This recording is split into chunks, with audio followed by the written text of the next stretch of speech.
السلام عليكم ورحمة الله تعالى وبركاته. الحمد لله نحمده ونستعينه ونستغفره ونؤمن به ونتوكل عليه ونعوذ بالله من شرور أنفسنا ومن سيئات أعمالنا. من يهده الله فلا مضل له ومن يضلله فلا هادي له ونشهد أن لا إله إلا الله وحده لا شريك له ونشهد أن سيدنا ونبينا ومولانا محمدا عبده ورسوله. أما بعد فقد قال الله تعالى في القرآن العظيم والفرقان المجيد: أعوذ بالله من الشيطان الرجيم. بسم الله الرحمن الرحيم. انفروا خفافا وثقالا وجاهدوا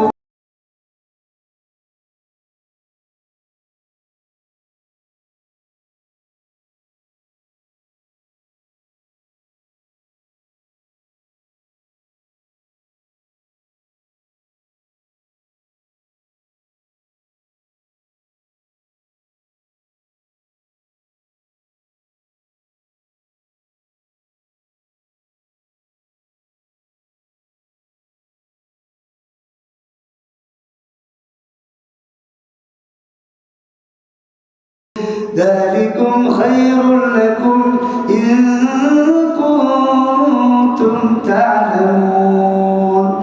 صدق الله العظيم.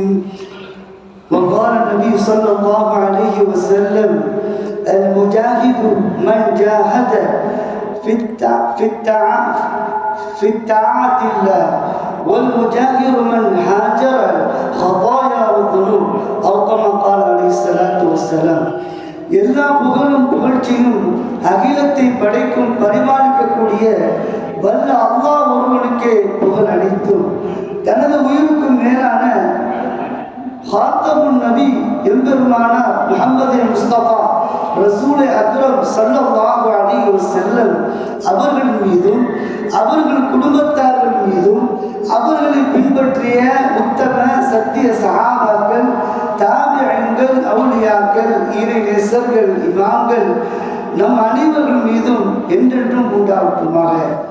அல்லாஹ்வுடைய மாளிகையில் ஒன்று கூடியிருக்கும் அன்பர்களே, சகோதரர்களே, தாய்மார்களே, எந்தெந்த விடயத்தை ஏவி முழுமையாக நடக்கும்படி அல்லாஹ் நமக்கு கட்டளையிட்டுள்ளானோ அந்தந்த விடயங்களை எடுத்து நடக்கும்படியும் எந்தெந்த விடயங்களை முற்றிலுமாக தவிர்த்து கொள்ளுமாறு அல்லாஹ் கட்டளையிட்டுள்ளானோ அந்தந்த விடயங்களை விட்டு முற்றிலுமாக தவிர்த்து கொள்ளுமாய் முதலாவதாக எனக்கும் உங்களுக்கும் வசியத்தும் நசியத்தும் செய்தவனாக என் உரையை நான் ஆரம்பம் செய்கிறேன். கண்ணியமிக்க அல்லாஹ்வின் நல்லடியார்களே, துல்ஹிஜ்ஜாவுடைய மாதம் முடிந்து முஹர்ரமுடைய மாதம் ஹிஜ்ரி இஸ்லாமிய ஆண்டு 1447 கடந்து 1448வது ஆண்டை நோக்கியவர்களாக நாம் இந்த இரவிலே ஒன்று கூடியிருக்கிறோம். சென்ற ஆண்டை பற்றி சுய பரிசோதனை விசாரணை செய்ய வேண்டும், அதாவது முஹாசபா செய்ய வேண்டும். வருட கடைசியிலே வியாபார கணக்குகளை சரிபார்ப்பது போல சென்ற ஆண்டு எவ்வளவு சம்பாதித்தோம், என்ன வாங்கினோம், என் வாழ்க்கையில் என்ன முன்னேற்றம் என்றெல்லாம் சிந்திப்பதை போன்று கவலைப்படுவது போன்று சகோதரர்களே, சென்ற ஆண்டு நாம் என்ன அமல்கள் செய்தோம், எங்களால் நாம் என்ன அமல்கள் செய்தோம், எங்களால் என்ன நடந்தது, எத்தனை குர்ஆனை ஓதினோம், எவ்வளவு சதகாக்களை கொடுத்தோம் என்று தங்களை சுய விசாரணை செய்து கொள்ள வேண்டும். கண்ணியமிக்க அல்லாஹ்வின் சகோதரர்களே, புதிய ஆண்டு தொடர்கிறது. முஹர்ரமுடைய புதிய ஆண்டில் புதிய புதிய திட்டங்களை உருவாக்கி கொள்ள வேண்டும். புதிய புதிய திட்டங்களை எங்களுக்குள் நாம் எழுதி வைக்க வேண்டும். இதற்கு முன் உதாரணம்தான் இரண்டாவது ஹலீஃபா உமர் பின் கத்தாப் ரலியல்லாஹு அன்ஹு அவர்கள். சகோதரர்களே, நம்மளுடைய வரலாறுகளை எல்லாம் படித்தோம் என்றால் நாம் யாருக்கும் தூங்குவதற்கு நேரம் கிடைக்காது.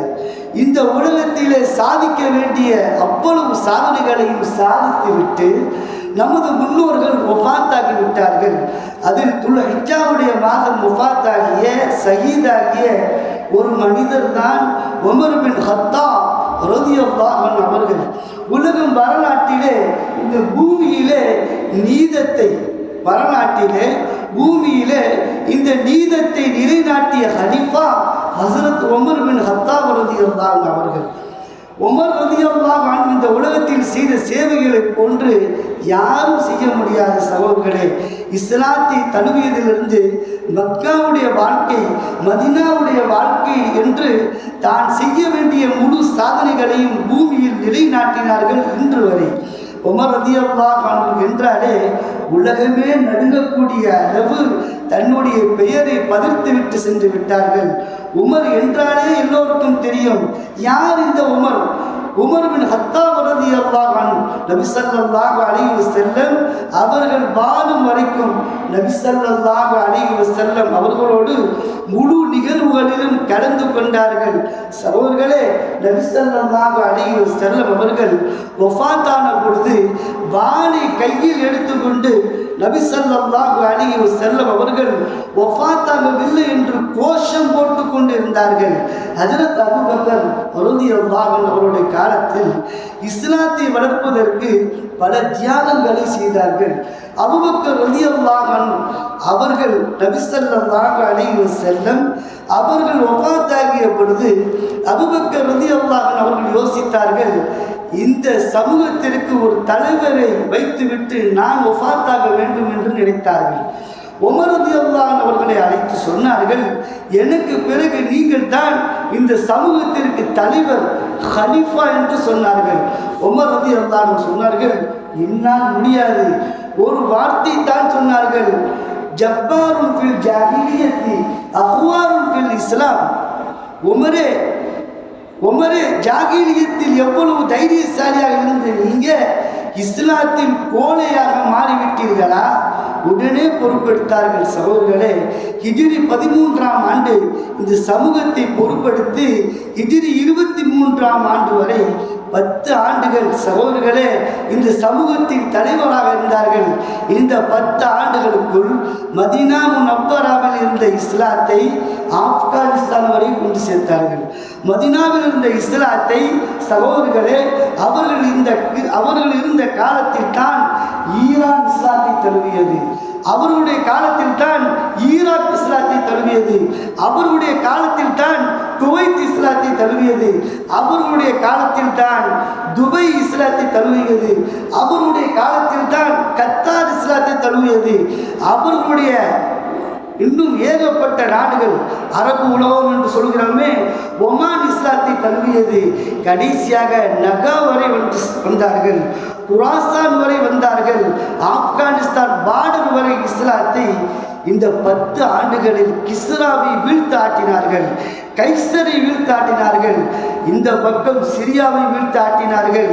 சிரியா அவர்களுடைய கையில் தான் இஸ்லாத்தை தழுவியது. கடைசியாக லெபனான் அவர்களுடைய கையில் தான் இஸ்லாத்தை தழுவியது. இவைகள் எல்லாம் புது புது பெயர்கள், பழைய பெயர்கள். ரோம் கடைசியாக இஸ்லாத்தை அவருடைய காலத்தில் தான் தழுவியது. அவர்களுடைய காலத்தில் தான் பாலஸ்தீனம் என்று சொல்கிறோமே, அது இஸ்லாத்தை தழுவியது. பாலஸ்தீன் முழு பாலஸ்தீனிய மக்களும் பாலஸ்தீனிய துறப்பை கொண்டு வந்து கையில் கொடுத்தார்கள். உமர் என்ற நாமத்திற்கே உலகம் நடுங்கியது. அந்த அளவு நீதமான ஆட்சியை இந்த பூமியில் நிலைநாட்டினார்கள். உமர் ரலியல்லாஹு அன்ஹு அவர்கள் பாலஸ்தீனுடைய யுத்தத்திலே, பாலஸ்தீனுடைய வெற்றியிலே சொன்னார்கள், நாங்கள் உமரை பார்க்க வேண்டும் என்று சொன்னார்கள். யார் சொன்னால்? யூதர்கள் சொன்னார்கள். யூதர்கள் எல்லாம் சொன்னார்கள், அபு உபைதா பின் ஜர்ராஹ் ரலியல்லாஹு அன்ஹு அவர்களிடம் சொன்னார்கள். அவர்கள் உடனே கடிதம் எழுதினார்கள் உமர் ரலியல்லாஹு அன்ஹு அவர்களுக்கு. உங்களை பார்க்க வேண்டும் என்று சொல்கிறார்கள், நீங்கள் வாருங்கள் என்று மதீனாவில் இருந்து ஒட்டகத்தில் வந்தார்கள் ஹஜ்ரத் உமர் ரலியல்லாஹு அன்ஹு அவர்கள். சகோதரர்களே, பாலஸ்தீனத்துடைய துறப்பு எடுக்க வேண்டும். ஆடை அதுக்காக இருந்தது. யாரு? ஹலீஃபா உமர் இப்னு ஹத்தாப் என்று சொன்னால் உலகமே நடுங்குமே. அவருடைய ஆடை எப்படி இருந்தது? அழுக்காக இருந்தது. பக்கத்தில் இருந்த சஹாபி சொன்னார்கள், உமர் ரலியல்லாஹு அன்ஹு அவர்களே, உடுப்பை மாற்றிட்டு வாங்க, உடுப்பு கிழிச்சிருக்கு, அழுக்கா இருக்கு, மாற்றிட்டு வாங்க என்று சொன்னார்கள். உமர் ரலியல்லாஹு அன்ஹு சொன்னாங்க, அவருடைய சிந்தனை ஆடையாக இருக்கவில்லை, அவருடைய சிந்தனை வாகனமாக இருக்கவில்லை. சொன்னார்கள், அபு உபைதா ரலியல்லாஹு அன்ஹு அவர்களை பார்த்து, அபு உபைதா, அல்லாஹ் எங்களை கண்ணியப்படுத்துவது ஆடையை வைத்தல்ல, ஆடையை வைத்தல்ல, இஸ்லாத்தை வைத்துதான் என்று சொன்னார்கள். உமர் ரலியல்லாஹு அன்ஹு சொன்னார்கள், மஹபப் தகைரல் இஸ்ஸத தகைரல் இஸ்லாம் அத்தனல்லாஹ். இஸ்லாத்தை விட்டு வேறு விடயத்தில் கண்ணியத்தை தேடினால் அல்லாஹ் எங்களை கேவலப்படுத்தி விடுவான், அல்லாஹ் எங்களை கேவலப்படுத்தி விடுவான். துறப்பை கொடுப்பதற்கு முகத்தை பார்க்கிறார்கள் யூதர்கள். உமர் ரலியல்லாஹு அன்ஹு அவர்களுடைய முகத்தை பார்த்ததோடு தான் துறப்பை கையில் கொடுத்தார்கள். ஏன் தெரியுமா? தௌராத்திலே அல்லாஹ் உமர் ரலியல்லாஹு அன்ஹு அவர்களை பற்றி சொல்லி இருந்தான், இவருடைய கையில் தான் துறப்பை கொடுக்க வேண்டும். அப்படிப்பட்ட தலைவர் சகோதரர்களே, கிஸ்ராவும் படிந்தது, கைசரும் படிந்தது, முழு உலகமும் படிந்தது. சில உலமாக்கள் எழுதுகிறார்கள், அவருடைய 10 ஆண்டுகளுக்குள் 50,000 பள்ளிகளை கட்டினாங்க. எத்தனாயிரம் பள்ளி? 50,000 பள்ளி வாசல்களை கட்டினார்கள். எவ்வளவு சிந்தனை இருந்திருக்கும் அவர்களுக்கு! முழு உலகத்தில் இருந்தும் கனிமத்துகளும் பொருட்களும் மதீனாவை வந்து சேர சேர, ஆனால் 2 கறி கூட சாப்பிட மாட்டாங்க. அவங்க ஆசைப்பட்டு 2 கறி கூட சாப்பிட மாட்டாங்க. அவங்க சாப்பிட்ட உணவு செய்தூன் எண்ணெயும் ரொட்டியும் தான். கஷ்டம்தான், கஷ்டம்தான். வரலாறு உண்மை. இப்படிப்பட்ட தலைவர் நமக்கு இருந்தார்கள். 2 கறி கூட சாப்பிட மாட்டார்கள். பஞ்சுல மெத்தையில் தூங்க மாட்டார்கள். என் இரவில் மதீனாவை சுற்றி பார்க்க வேண்டும். அவங்க ஹலீஃபாவாக இருந்ததுனால மதீனாவில் என்ன நடக்குது என்பதை தெரிந்து கொள்வதற்காக வேண்டி இரவுல சுற்றி வருவாங்க, மக்கள் எல்லோரும் நிம்மதியாக இருக்கிறார்களா என்று. அப்படிப்பட்ட தலைவர் உமர் ரலியல்லாஹு அன்ஹு அவர்கள். அவர்கள் காலத்தில் தான் மிஸ்ர், எகிப்து வெற்றி பெற்றது. அவருடைய காலத்தில் தான் மிஸ்ருக்கு கவர்னராக அம்ர் இப்னு ஆஸ் ரலியல்லாஹு அன்ஹு அவர்களை அனுப்பி வைத்தார்கள். அவர்களை அனுப்பி வைத்தாங்க. மிஸ்ரில் ஒரு நதி ஓடுது, நைல் நதி சொல்லுவாங்க. மிஸ்ரில் ஓடுகிறது நைல் நதி. இந்த நைல் நதிக்கு அங்கு உள்ள மக்கள் மூடத்தனமான ஒரு வேலையை செய்வாங்க. அந்த நதி சிறப்பாக ஓடுவதற்கு அங்குள்ள மக்கள் செய்வார்கள் என்ன தெரியுமா? வருடத்திற்கு ஒரு தடவை ஒரு பெண்ணை அலங்கரித்து அதற்கு பலி கொடுப்பார்களாம். இதை பார்த்த அம்ர் இப்னு ஆஸ் ரலியல்லாஹு அன்ஹு அவர்கள் உடனே கடிதம் எழுதினார்கள் ஹலீஃபா உமர் ரலியல்லாஹு அன்ஹு அவர்களுக்கு. இப்படியெல்லாம் செய்கிறார்கள், மடத்தனமான வேலையை என்ன செய்வது என்று கேட்டார்கள். என்ன சொன்னார்கள் தெரியுமா? ஹஸரத் உமர் ரலியல்லாஹு அன்ஹு அவர்கள், நான் ஒரு கடிதம் தாரேன், நான் ஒரு கடிதம் தாரேன் உங்களுக்கு. அந்த கடிதத்தை நைல் நதிக்கு போடுங்க. அவங்க அறிவு வரிசைதா? கடிதத்தை நைல் நதிக்கு போடுங்க. யார் சொன்னா? உமர் ரலியல்லாஹு அன்ஹு என்று. எப்படிப்பட்ட ஈமானாக இருக்கும் சகோதரர்களே! கடிதம் எழுதினார்கள் உமர் ரலியல்லாஹு அன்ஹு. யாருக்கு எழுதுறாங்க? நைல் நதிக்கு எழுதுறாங்க. ஹலீஃபா அவர்கள், நான் சொல்றேன், மின் அப்துல்லாஹ் உமர் இப்னு ஹத்தாப் இல லைலில் மிஸ்ர். அல்லாஹ்வுடைய அடியான் உமரிடம் இருந்து இந்த கடிதம் மிஸ்ருடைய நைல் நதிக்கு இந்த கடிதம் என்று சொன்னார்கள். இன் குல்த தஜ்ரி பி நஃப்ஸிக வலா தஜ்ரி, உன்னுடைய விருப்பப்படி ஓடுகிறதாக இருந்தால் ஓடாதே. அல்லாஹ்வுடைய நாட்டப்படி ஓடுவதாக இருந்தால் நீ ஓடு. நான் அல்லாஹ்வுடைய இடத்தில் உன்னை பற்றி பார்த்து கொள்கிறேன். உடனே அந்த கடிதத்தை அம்ர் இப்னு ஆஸ், அந்த விஷயம் அவர் தலைவர் அம்ர் இப்னு ஆஸ் ரலியல்லாஹு அன்ஹு அவர்கள் எல்லோரையும் இணைத்து நைல் நதியில் கடிதத்தை போட்டார்கள். தண்ணீர் பீரிட்டு பாய ஆரம்பித்தது. ஓடாமல் இருந்த தண்ணி வருஷம் ஒரு பெண்ணை பலி கொடுத்த தண்ணி என்ன ஓடிச்சு? உமர் ரலியல்லாஹு அன்ஹு கடிதத்தை போட்டதும் அந்த நதி பீரிட்டு ஓட ஆரம்பித்தது. போட்டார்கள். தண்ணீர் பீரிட்டு பாய ஆரம்பித்தது. கடிதத்தில் உள்ள வித்தியாசமா, அவருடைய ஈமானில் உள்ள வித்தியாசமா? சகோதரர்களே, ஆச்சரியமான இந்த விடயங்களை எல்லாம் இந்த 10 ஆண்டுகளில் செய்தார்கள். நாம் வரலாறு படிக்க வேண்டும் என்பதற்காக நான் சொல்கிறேன், வரலாறு எங்களை உறுதிப்படுத்தும், வரலாறு தைரியத்தை தரும். இன்னைக்கு பல கதை புக்குகளை படிக்கிறோம். நெப்போலியன் வரலாறை படித்தவர்கள் PhD வரை படிக்கிறார்கள். ஆப்ரஹாமுடைய வரலாறை படிக்கிறார்கள் என்று எல்லாம் பேசுகிறார்கள். நெல்சன் மண்டேலாவுடைய வரலாறை படிக்கிறார்கள் என்றெல்லாம் நீதியை பற்றி பேசுகிறார்கள். ஆனால் உமர் ரலியல்லாஹு அவர்களுடைய வரலாறு எங்களுக்கு தெரியாது என்று சொல்கிறார்கள். உமர் ரலியல்லாஹு அன்ஹு அவர்களுடைய பிறப்பு முதல் மௌத்து வரை தெரிந்திருக்க வேண்டும்.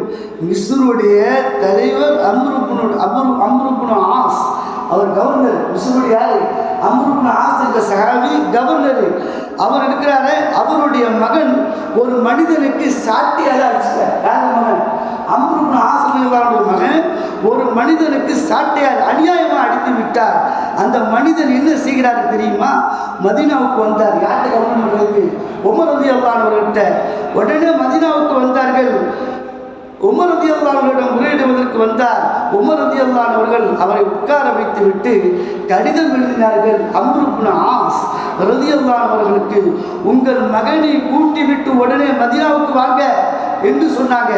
சாட்டையை கொடுத்து அடிங்க என்று சொன்னாங்க. அந்த மனிதரிடம் சாட்டையை கொடுத்து அடிங்க என்று சொன்னார்கள்.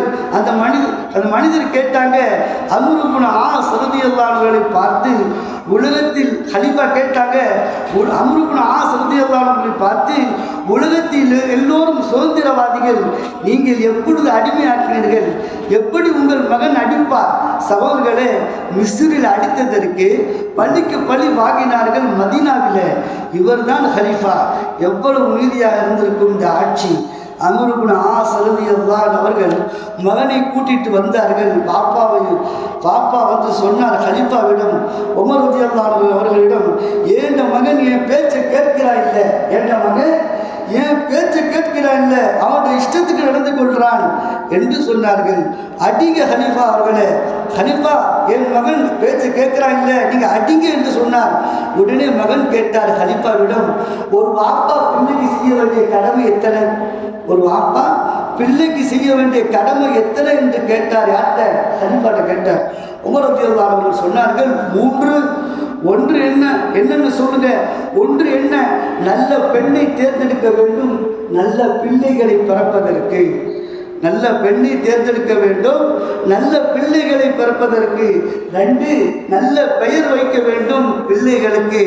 3, பிள்ளைகளுக்கு ஒரு ஆணை கற்றுக் கொடுக்க வேண்டும். உடனே மகன் சொன்னார், ஹலீஃபா ஏண்ட வாப்பா 3 வேலைகளையும் செய்யவில்லை. மகன் சொன்னார், ஹலீஃபா ஏண்ட உம்மா ஒரு மஜூசி, நெருப்பு வணங்கி காஃபிர். ஏண்ட பெயர் என்னவென்று தெரியுமா ஹலீஃபா அவர்களே? ஜொஹல் என்றால் வண்டு, மூக்கால் மலத்தை உருட்டும் வண்டு என்று பெயர். வலம் துஅல்லிமுனி ஹர்ஃபு வாஹிதா. ஹலீஃபா ஏண்ட வாப்பா ஒரு ஹர்ஃபு கூட குர்ஆனை படிச்சு தரல. ஏண்ட வாப்பா ஒரு ஹர்ஃபு கூட குர்ஆனை படிச்சு தரல. உமர் ரலியல்லாஹு அவர்கள் நீதமானவர்கள் தானே. உடனே சொன்னார்கள், சாட்டையை எடுத்துட்டு வாங்க. யார் அடிக்கிறது? சாட்டையை எடுத்துட்டு வாங்க. யாரை அடிப்பதற்கு? அவரை வாப்பாவை அடிப்பதற்கு. எந்த அளவு நீதமானவர்கள் உமர் ரலியல்லாஹு அவர்கள். இப்படி ஏராளமான சம்பவங்கள் உண்டு. இன்றைய காலகட்டத்திலே பெற்றோர்களே, உங்களுக்கு முக்கியமான வேண்டுகோளை விடுவிக்கிறேன். பிள்ளைகளை வளர்ப்பதில் மிக்க கவனமாக கண்காணிக்க வேண்டும். பிள்ளைகளுடைய விஷயத்தில் அலட்சியமாக இருக்கக்கூடாது. அவர்கள் ஆசைப்பட்டதை எல்லாம் வாங்கி கொடுக்கிறோம். தீனை முழுமையாக அவர்களுக்கு கற்றுக் கொடுத்தோமா என்பதை ஒவ்வொருவரும் சிந்திக்க வேண்டும். மறுமையில் அல்லாஹ்விடத்தில் நம்மை காட்டி கொடுத்து விடுவார்கள். நம் பிள்ளைகளே காட்டி கொடுத்துருவாங்க. ஒரு பெண் பிள்ளை 4 நபரை அல்லாஹ்விடத்தில் பிடித்து கொடுப்பாராம். இவர்கள் யார் என்று தெரியுமா? முதலாவது சொன்னாங்க வாப்பா, 2வது சொன்னாங்க அவரோட பிறந்த சகோதரர், 3வது சொன்னாங்க கணவர், 4வது சொன்னாங்க மகன். ஏன் என்று தெரியுமா? இவர்களுக்காக உலகத்தில் நாம் அனைத்து கஷ்டப்பட்டோம். பிள்ளைகளை தந்து அல்லாஹ் 2வதாக சகோதரர், மூன்றாவது கணவர், நான்காவது மகன். ஏன் என்று தெரியுமா? இவர்களுக்காக உலகத்தில் நாங்கள் கஷ்டப்பட்டோம். பிள்ளைகளை தந்தது அமானிதமாக அல்லாஹ் நமக்கு தந்தான். அதை சரியான முறையில் தீனை கொடுத்து நமக்கு பிறகு துஆ செய்யக்கூடிய பிள்ளைகளாக நம்மளுடைய மரணத்திற்கு பின்னால் அவர்கள் துஆ செய்ய வேண்டும் என்பதற்காக உருவாக்கி கொள்ள வேண்டும். ஹிஜ்ரி 1300 ஆண்டுகளுக்கு முன்னால் வாழ்ந்தவர் உமர் ரலியல்லாஹு அவர்கள். அவர்கள்ட்ட செல்வம் இல்லை, அவர்கள்ட்ட தங்கம் இல்லை, ஜும்மாவிற்கு பிரசங்கம் செய்வார்கள், உடுப்பு துணி எல்லாம் ஓட்ட கிழிந்திருக்கும். அல்லாஹ் அவர்களுடைய பெயரை இன்று வரை பாதுகாத்து வைத்திருக்கிறார். கண்ணியமிக்க சகோதரர்களே, பாடமாக படிக்க வேண்டும்.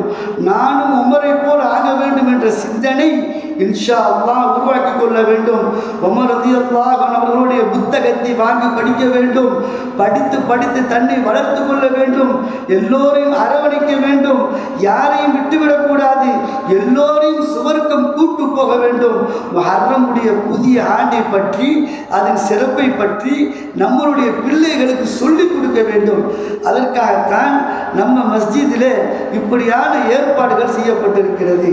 அடுத்ததாக வர இருக்கிறது முஹர்ரம் 9, 10 ஆஷுரா, தாசுஆவுடைய நோன்பு. முஹர்ரமுடைய நோன்பு சாதாரண நாட்கள் அல்ல. ஆஷுரா நபி ஸல்லல்லாஹு அலைஹி வஸல்லம் அவருடைய பேரர் ஹுசைன் ரலியல்லாஹு அன்ஹு அவர்கள் ஷஹீதாக்கப்பட்ட நாள். ஒரு தியாகியுடைய வரலாறு பின்னாடி இருக்கிறது. ஹுசைன் ரலியல்லாஹு அன்ஹு அவர்களுடைய தலையை வெட்டி ஒரு பிளேட்டில் வைத்தார்கள். ரசூலுல்லாஹி ஸல்லல்லாஹு அலைஹி வஸல்லம் அவர்களுடைய பேரர் என்று கூட பார்க்கவில்லை. ஹுசைன் ரலியல்லாஹு அன்ஹு அவர்களுடைய தலையை மதீனாவுக்கு கொண்டு வரப்பட்டது. அவர்களுடைய உடல் பாடி கர்பலாவில் அடக்கம் செய்யப்பட்டது. எங்களுடைய தலையை இது போன்று வெட்டி பிளேட்டில் கொண்டு வந்தால் எவ்வாறு இருக்கும்? எங்களுக்கு அவ்வளவு கவலையான தினம்தான் இந்த ஆஷுரா. அந்த நோன்பை பிடிக்க வேண்டும். நம் பிள்ளைகளையும் நோன்பு பிடிக்க வைக்க வேண்டும். யா அல்லாஹ் எங்களுடைய பாவங்களை மன்னிப்பாயாக.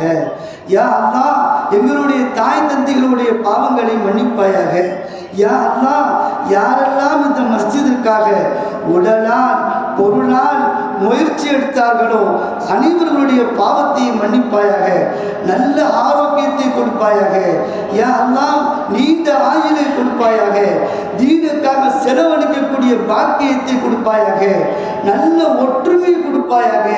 யா அல்லாஹ் இஸ்திகாமத்தோடு இன்னும் இந்த மஸ்ஜிதுகளில் இங்குள்ள அனைவர்களையும் ஒற்றுமைப்படுத்தி எல்லோரையும் இணைத்து சேர்த்து செல்லக்கூடிய நல்ல விசாலமான மனித மனதை நசீபாக்குவாயாக.